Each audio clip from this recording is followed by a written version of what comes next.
This is Akashvani. In the program Spotlight, now we bring you an exclusive interview with Vaidya Rajesh Kotecha, Secretary, Ministry of Ayush. The interviewer is Aditya Shukla, Akashvani Correspondent. Welcome to the Akashvani News. As we all know, Ayurveda Day will be celebrated this week. This is the 8th edition of the Ayurveda Day. What preparations are going on for it? We all know that this is the 8th Ayurveda Day. It started in 2016. Every Dhanvantri Jayanti, that is Dhanteras, Ayurveda Day is being celebrated. And this year we are celebrating Ayurveda Day with the theme of Ayurveda for One Health. And this Ayurveda for One Health is basically based on under India's G20 presidency. We have this Vasudhaiva Kutumbakam and One Earth, One Family, that was the theme. So based on that, we have visualized this Ayurveda Day theme is Ayurveda for One Health. And this is basically to evaluate and explore the human, animal and plant and environment interface and relationship and its impact on health. And Ayurveda is basically talking about all those things by mentioning Yat Pinde Tat Brahmande. Like whatever is inside in our system is already in Brahmand, that is the universe. So we are all connected with universe, and Ayurveda Day is based on this theme. The theme of this Ayurveda Day is Ayurveda for Farmers.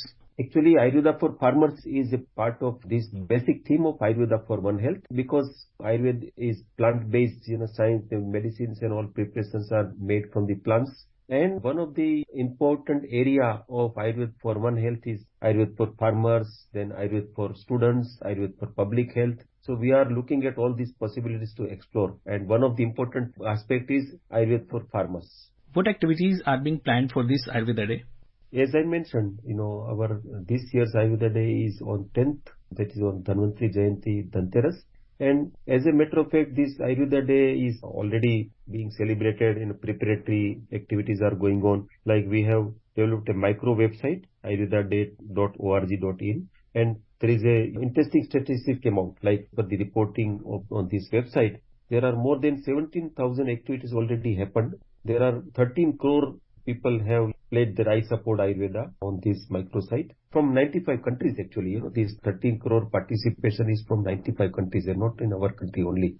And this year we have made a goal of participation from more than 100 countries on Ayurveda Day. Already 95 has been crossed. And then there are pledges, so more than 100,000 people have taken pledge. Activities like National Poster Competition, quiz competition on MyGov platform, short video competition, national essay competition. There were bike rallies, and across the country at 48 places there were bike rallies, or Run for Ayurveda on more than 100 places, health camps at around more than 1,000 places, public lectures more than 10,000 places. So that's a kind very interesting because people are very much enthusiastic about Ayurveda. And these activities in addition, like distribution of medicine plant or sensitization program for the farmers or buyer-sellers meet for the medicinal plant or students sensitization program. Then Ayurvedic colleges are there, they are participating and they have big celebrations. So across the country, across the globe, this event is being organized, and largely it is for the sensitization of the people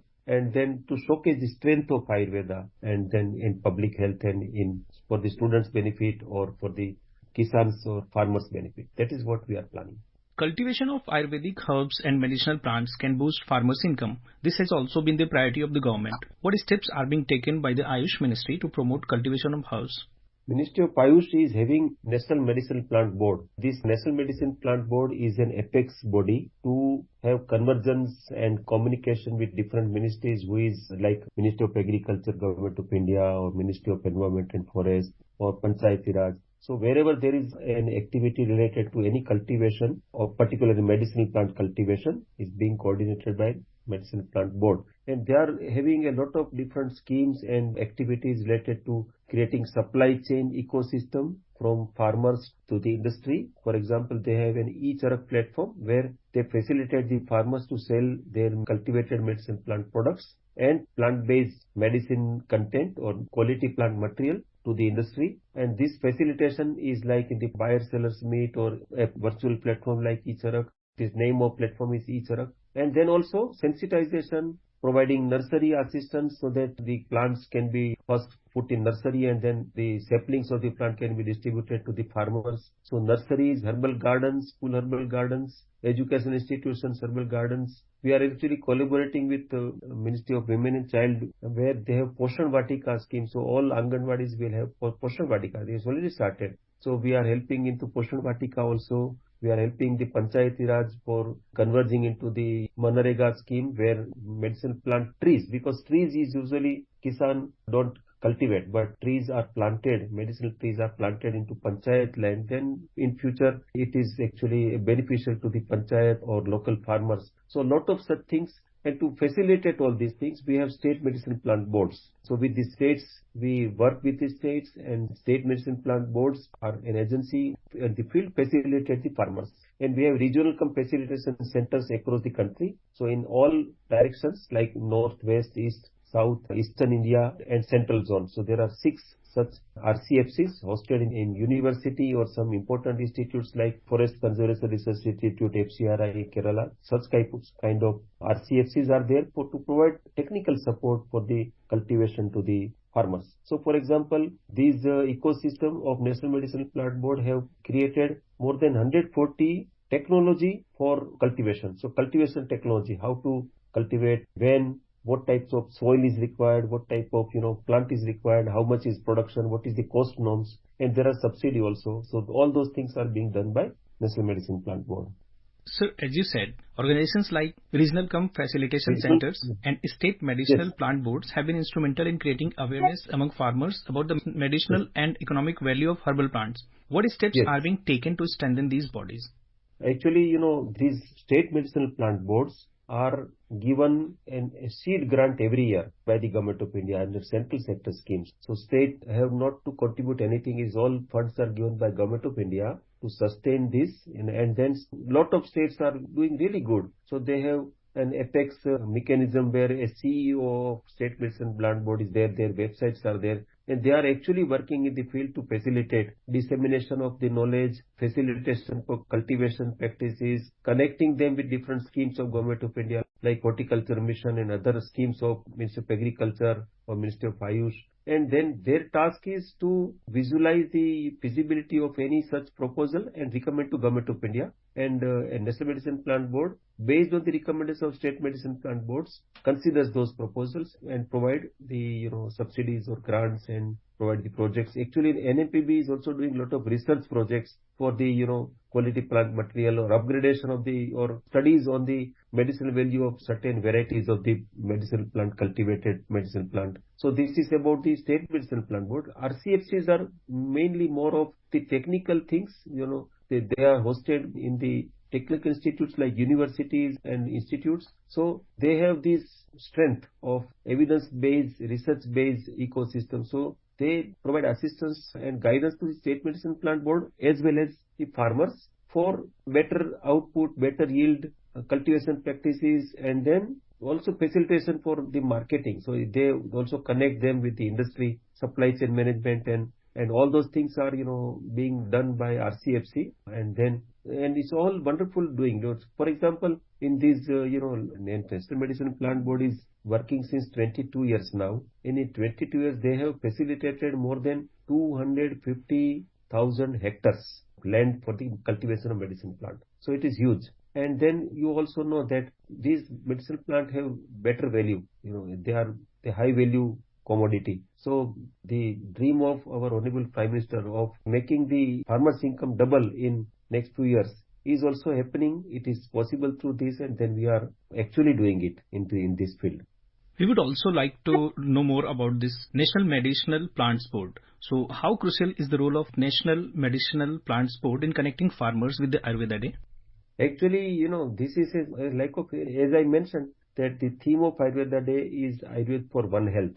And One Health is only possible through when we take care of the medicinal plant, its cultivation technologies, and then particularly Kisan. Because this is an ecosystem which is providing all these resources to the, development of Ayurveda and its practices and its health benefits, etc. So at the root, this National Medicine Plant Board is working, and there is a huge demand. Demand is getting more and more, particularly after COVID. There is a lot of demand. So because of this demand, we need to do something very aggressively to cater this demand of medicine plant. Otherwise, we will be more and more dependent on forest produces, which is not right. So we have to develop sustainable solutions. That is why Government of India, Ministry of Ayush, under this ecosystem of National Medicine Plant Board, are working hard to do different kind of things, like right from facilitation of farmers by knowledge dissemination, research evidences, cultivation technologies, providing saplings through different nurseries,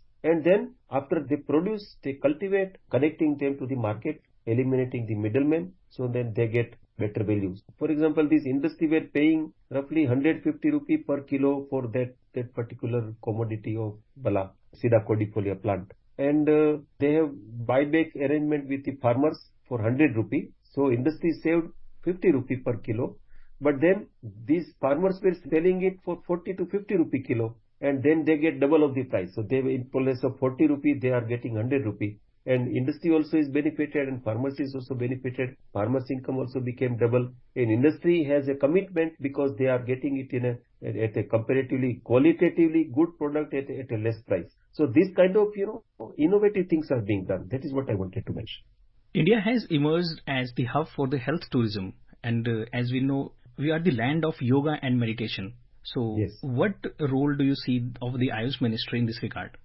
Actually, we have a great possibility in the area of health tourism, That is why with the support of Ministry of Health and Family Welfare, there is a big activity going on under the leadership of Honorable Health Minister and Honorable Ayush Minister. It's known as Heal in India. So this medical will travel is now India is becoming destination. As of now, India is number 10 provider of the medical will travel. So people are coming from all over the world. But we want to become number 1 in next few years. And Ayush has a big role because there are thousands of people coming to India for Panchakarma and Yoga. And they are all from wealthy countries, most of them. And they are high paying people and they provide lot of contribution to our economy. So what we want to do is that we want to make sure that this is facilitated. That is why Government of India has recently declared this provision of Ayush visa. If you remember, our Honorable Prime Minister has announced this facilitation of Ayush visa in December 2022 when he came to the World Ayurveda Congress at Goa. And as a follow-up of Honorable Prime Minister's announcement, the Ayush visa is now a reality. So it's a e-visa. So if somebody wants to come to India, they can have e-visa of Ayush treatments or yoga retreats, and they can come to India and then they can stay and they can get these treatments. So this facilitation is a big role in the booming requirement or demand of the Ayush services in our country. And now there is another vertical is that in last few years there are a lot of evidences generated about the real efficacy of these modalities, and for difficult to treat disorders. For example, musculoskeletal problems, neurological problems. There is an interesting study done in Germany and in India together with there is a university, Charité University in Germany and Central Council for Research in Ayurveda Sciences. Together they did a study and on simple intervention of ashwagandha and external therapeutics of Panchakarma on osteoarthritis, that is knee arthritis. And there is a huge problem in our country and globally about the knee problem because of the sedentary lifestyle and obesity and so a lot of other things. So the only available option is knee transplant, which is complicated, which is not cheap also, it's expensive. So this modality actually helps a person to have better mobility, less pain or no pain, and that they had a capability to prevent knee transplant, though that study is done like in different countries. So those kind of evidences are now onboarded. So Government of India is actually doing a lot of promotional things. We are having Invest India on board. Invest India is helping us for making this possible. Our missions abroad, we have in 26 countries, we have Ayush information cell in those missions in our embassies. So these missions also propagate and doing activities and dissemination of this information about this available Ayush visa and facilities in India. And there is a portal, Heal in India portal, where also we have posted the accredited hospitals, NABH accredited Ayush hospitals, so that people can have a better choice where to go and whom to contact. Thank you for talking to Akashvani News. You were listening to an exclusive interview with Vaidya Rajesh Kotecha, Secretary, Ministry of Ayush. The interviewer was Aditya Shukla, Akashvani Correspondent. This program was produced and presented by the News Services Division of Akashvani. You can listen to it on a mobile app News on AIR. This program is also available on our YouTube channel, News on AIR Official.